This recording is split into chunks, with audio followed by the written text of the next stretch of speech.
दोस्तों, आज के इस वीडियो में हम बात करने वाले हैं कि how to concentrate without motivation. ये बड़ा ही जरूरी रहता है क्योंकि कहीं ना कहीं मुझे ऐसा लगता है कि मोटिवेशन एक मेडिसिन बन गया है कि अगर सुबह लेंगे तभी पढ़ पाएंगे। मींस कि सुबह एक वीडियो देखी तभी स्टडी हो पाएगी, शाम को एक वीडियो देखी तभी एक स्टडी हो पाएगी।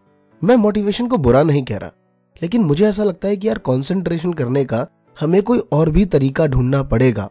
तो इस वीडियो में मैंने डाइटिशियन, कुछ साइकोलॉजिस्ट, कुछ टॉपर्स स्टूडेंट्स जो IAS, IPS या और भी जो अपने फील्ड में एक्सपर्ट है, मैंने उन सब में जो नया था या जो उन सब में कॉमन था वो सारी बातें आपके सामने मैंने शेयर की हैं। तो दोस्तों बने रहिए आप हमारे साथ। और दोस्तों अभी तक आपने हमारा ये चैनल सब्सक्राइब नहीं किया है तो प्लीज सब्सक्राइब करिए, क्योंकि यहाँ पे आपको regular smart study skills, motivational videos और एजुकेशन न्यूज से रिलेटेड वीडियोस मिलते हैं। तो नमस्कार दोस्तों, मेरा नाम है अमरीश और स्वागत है आप सभी का महात्मा जी टेक्निकल में।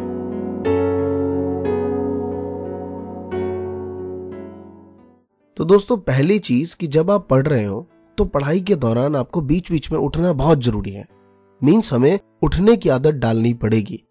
तो यहाँ पे आप कहेंगे सर ये तो हम हर बार करते हैं, 10 मिनट की पढ़ाने की कुछ करने चले गए। ये बात ठीक है, लेकिन यार हमें कॉन्सेंट्रेशन होके पढ़ने के लिए अगर हम 2 घंटे 3 घंटे नॉन स्टॉप पढ़ते हैं तो बीच बीच में आपको एवरी 30 मिनट्स के बाद थोड़ा सा एक नैप 1 मिनट 2 मिनट का लेना पड़ेगा कि आप उठ के थोड़ा सा स्ट्रेच कर लें अपने आप को। क्योंकि अमेरिका की एक यूनिवर्सिटी की रिसर्च के मुताबिक कि जो बच्चे लेक्चर के दौरान बीच में खड़े होके कुछ क्वेश्चंस पूछते हैं या आंसर्स देते हैं, वो बच्चे एज कम्पेयर टू जो बैठे होते हैं उनके मुकाबले ज्यादा एक्टिव होके पढ़ाई पढ़ पाते हैं या उन्हें ज्यादा समझ आता है। तो हमें बीच बीच में खड़ा होना पड़ेगा। और दोस्तों सेकंड है कि हमें अपनी जिम्मेदारी लेनी पड़ेगी। मींस कि हम अदर कामों में हमें पहले से ही क्लियर होता है कि मैं 2 घंटे से ज्यादा घर के कोई काम नहीं करूंगा या फिर मैं सिर्फ यही काम घर के करूंगा। तो हमें कहीं ना कहीं पढ़ाई में भी ये जिम्मेदारी लानी है कि मुझे दिन के 2 घंटे या शुरुआत के तौर पे 4 घंटे मिनिमम इतने मुझे पढ़ने हैं।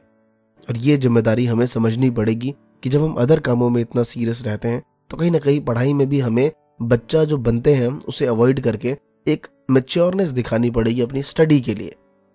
इससे बहुत फर्क पड़ता है, क्योंकि हम इससे एक उतावले नहीं होते कि यार मुझसे तो कुछ हो नहीं रहा, मैं पढ़ नहीं पा रहा, मैं क्या करूं।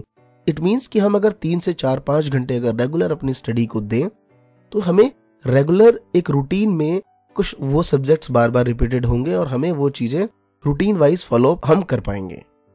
और दोस्तों नेक्स्ट टिप्स ये है कि आप खाना कितना खाते हैं, कब खाते हैं, ये शायद एक इंपॉर्टेंट हो सकता है, लेकिन जितने भी बड़े बड़े डाइटिशियन और रिसर्चर की वीडियोस मैंने देखी, उन्होंने कहा कि पानी पीना बहुत ही इंपॉर्टेंट रहता है। आप एक रूटीन के अकॉर्डिंग कि लाइक 30 मिनट्स 1 आवर के बाद आप एक पानी जरूर पिए, 1 गिलास 2 गिलास जितना आप पी सकें।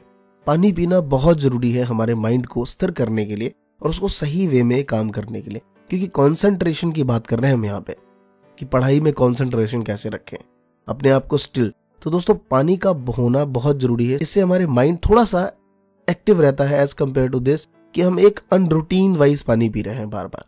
तो पानी पीने का एक सही फ्लो बनाइए कि मुझे 1 घंटे पे पानी 2 गिलास पीना है तो पीना है। और 3 से 4 दिन, आप 5 दिन 10 दिन रूटीन में रखिए, याद करके पीजिए कि आप मेरे को 1 घंटे बाद पानी पीना है। आई एम श्योर कि 11वें दिन आपको ये करने की जरूरत नहीं पड़ेगी और प्यास आपको हर बार लगेगी 1 घंटे बाद।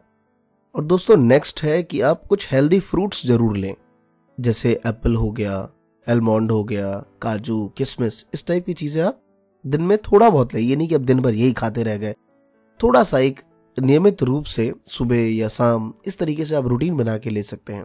और दोस्तों यहाँ पे बहुत से बच्चे अगर ये बात कहेंगे कि सर हमारे पास इतने पैसे नहीं है, हम नहीं कर पाएंगे, तो मैं इतना जरूर कहना चाहता हूँ कि ये इतने भी मैंडेटरी नहीं है कॉन्सेंट्रेशन के लिए कि अगर ये चीज हम फॉलो ना करें तो कॉन्सेंट्रेशन नहीं बढ़ेगा। इसके बाद जितने भी टिप्स हैं वो I think free of cost है सारी, और ये सारे टिप्स हम कर सकते हैं। और दोस्तों नेक्स्ट है फास्ट फूड। जितने भी ये पिज्जा, बर्गर, चाउमीन या कुछ भी जो बाहर ये सारी चीजें मिलती हैं, ये वर्ड बोलते हुए मुझे खुद शर्म आ रही है अपने आप के ऊपर। ये वाले वर्ड तो मैं खुद कहीं ना कहीं खुद पे फॉलो नहीं कर पा रहा, लेकिन मैंने कोशिश की है कि ये वर्ड मैं जरूर कहूं अपने से। आपको जब मैं कह रहा हूं तो मुझे फील हो कि यार ये मुझे भी अवॉइड करना चाहिए, और इसकी शुरुआत आई थिंक मैंने कर दी है। पेप्सी मैंने अवॉइड कर दिया है और आई थिंक हम सबको ये ऐसी चीजें अवॉइड कर देनी चाहिए। रिसेंटली मैंने पेप्सी के बारे में देखा कि कितना शुगर होता है इसमें, चाहे वो डाइट हो या विदाउट हो। तो कहीं ना कहीं इसे अवॉइड करने की आदत डालिए। एक मेरी स्टूडेंट है, वो बहुत ज़्यादा पेप्सी की एडिक्टेड है, तो मैंने कहा तुम इतना पेप्सी क्यों पीती हो? तो उसने कहा कि सर जब बच्चे पैदा होते हैं तो माँ का दूध पीते हैं, मैंने तो पेप्सी पी थी। मैंने कहा गुड। इतना नहीं, इस तरीके से कहीं ना कहीं हमें एक अवॉइड करना पड़ेगा इन फास्ट फूड को, और ये मैं भी कोशिश कर रहा हूँ और आप जरूर करिए इस चीज़ को। और दोस्तों नेक्स्ट है कि जितना टाइम हम फेसबुक को बार बार चेक करते रहते हैं कि भाई नोटिफिकेशन आया कि नहीं आया, किसने लाइक किया, अरे कमेंट 3 हो गए, किसने क्या कमेंट कर दिया, या बार बार व्हाट्सएप चेक करना, यूट्यूब पे बहुत सारी वीडियोस देखना, आई एम श्योर कि आप ज़्यादा देखने की ज़रूरत नहीं है। मीन्स कि अपने आप को इतना इन्वॉल्व मत रखिए इन चीज़ों में, हमेशा अपने आप को रिलैक्स करने की कोशिश करिए। तो इन चीज़ों की बजाय आप कुछ ऐसे 1 या 2 म्यूजिक सुन सकते हैं जो आपका बहुत ही ज़्यादा फेवरेट है, उसको सुनिए, थोड़ा सा रिलैक्स रहिए। कुछ दोस्तों से दिन में 15 से 20 मिनट जरूर मिलिए। कॉम्पिटिटिव एग्जाम के लिए या फिर स्कूल स्टूडेंट है, ये फर्क नहीं पड़ता, सभी के लिए 15 से 20 मिनट अपने दोस्तों से मिलना, क्योंकि इससे कहीं ना कहीं आपका माइंड फ्रेश होता है। इनसे मिलिए, कंसंट्रेशन पढ़ाई में करने के लिए ये सब चीजें बहुत जरूरी हैं, तो ये जरूर करिए। और दोस्तों नेक्स्ट है स्लीपिंग आवर्स। ये बड़ा ही एक कंट्रोवर्सी है, मैं आपको बताऊं। आप किसी भी रिसर्च देख लीजिए, कोई कहेगा आपसे 8 आवर्स की स्लीप लेनी है, कोई कहेगा आपसे 5 आवर्स की स्लीप लेनी है, कोई कहेंगे आपसे कि भाई 7 आवर्स की स्लीप लेनी है, कुछ तो कहते हैं 9 आवर्स की स्लीप लेनी है, कुछ तो कहते हैं भाई 4 आवर्स की स्लीप सफिशिएंट है। समझ नहीं आता, क्योंकि मैंने भी अपनी कई वीडियो में बातें कही हैं कि भाई 5 घंटे सोइए, फिर मैंने किसी वीडियो में 8 आवर्स भी कहा है, लेकिन मैंने डिफरेंस कहा है। जिसमें मैंने 5 आवर्स कहा था, मैंने कहा था भाई एग्जामिनेशन के 1 महीने पहले अब इस तरीके से रह सकते हैं, थोड़ा बहुत टाइम टेबल हम चेंज कर सकते हैं। तो ये बड़ा ही एक कंट्रोवर्शियल पॉइंट रहता है। तो मैं आपसे रिक्वेस्ट करूंगा कि आप मिनिमम, क्योंकि हम ना यार फिजिकल वर्क नहीं करते, हम मेंटल वर्क ज्यादा करते हैं, तो हमें 5 से 6 घंटे की नींद सफिशिएंट है। अगर आप रात को 12 बजे सोते हैं तो सुबह के 6 बजे आप उठ सकते हैं। और ये मैं खुद देखता हूँ इतना कुछ करने के बाद कि मैं 6 घंटे से ज्यादा नींद नहीं लेता। वो डिपेंड करता है कि आप कब सोते हैं और कब उठते हैं। तो 6 आवर की स्लीप आप एक लीजिए और देखिए कि क्या आप 6 पे सफिशिएंट है या नहीं। 3 से 4 दिन नहीं तो भाई 7 आवर्स सो लीजिए। तो सोने का ऐसा कोई पर्टिकुलर टाइम फिक्स नहीं है मुझे जहां तक लगता है, बट सोना बहुत जरूरी है और एक प्रॉपर नींद हमें बहुत जरूरी है अगर कंसंट्रेशन होकर पढ़ाई करनी है। तो ये दोस्तों इसका बहुत जरूरी है ध्यान रखना कि हम स्लीप अपना एक प्रॉपर ले पा रहे हैं या नहीं। और दोस्तों नेक्स्ट है एक्सरसाइज। फिर ये बोलते वक्त मुझे लग रहा है यार कि मैं तो नहीं कर रहा, लेकिन आज से मैं रिक्वेस्ट करता हूं आपसे कि मैं भी करूंगा और आप भी करिए। दिन में 10 मिनट से ज्यादा मींस 15 मिनट्स की एक्सरसाइज तो जरूर ही करिए। आप जरूरी नहीं है इसके लिए पार्क जाना, आप घर पे ही कर सकते हैं। शुरुआत तो घर पे करिए। अगर आप रेगुलर 1 मंथ 15 मिनट्स घर पे करते हैं तो आई एम श्योर कि नेक्स्ट मंथ आप सोचेंगे कि चले यार पार्क में ही चल लेते हैं।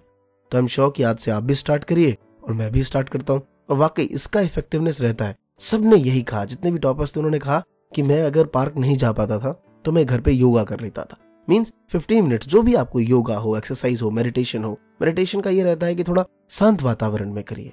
तो ये सारी चीजों का बड़ा ही एक इंपॉर्टेंट रोल है कंसंट्रेशन होकर पढ़ाई करना, क्योंकि 6 घंटे 7 घंटे 8 घंटे लेके बैठ जाना ये इंपॉर्टेंट नहीं है। इंपॉर्टेंट ये है कि अगर आप 3 घंटे पढ़ रहे हैं बट वो एक इफेक्टिवनेस पढ़ाई हो।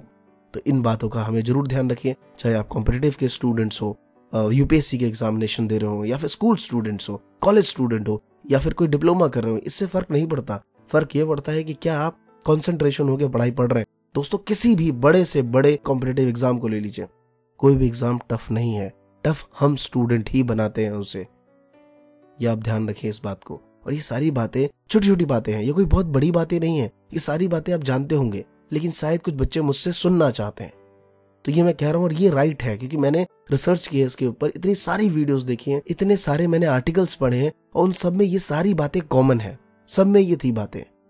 तो आई थिंक ये हमें फॉलो करना चाहिए और हम जरूर इससे आगे बढ़ पाएंगे। तो धन्यवाद दोस्तों। कैसा लगा आपको ये वीडियो कमेंट करके जरूर बताइए।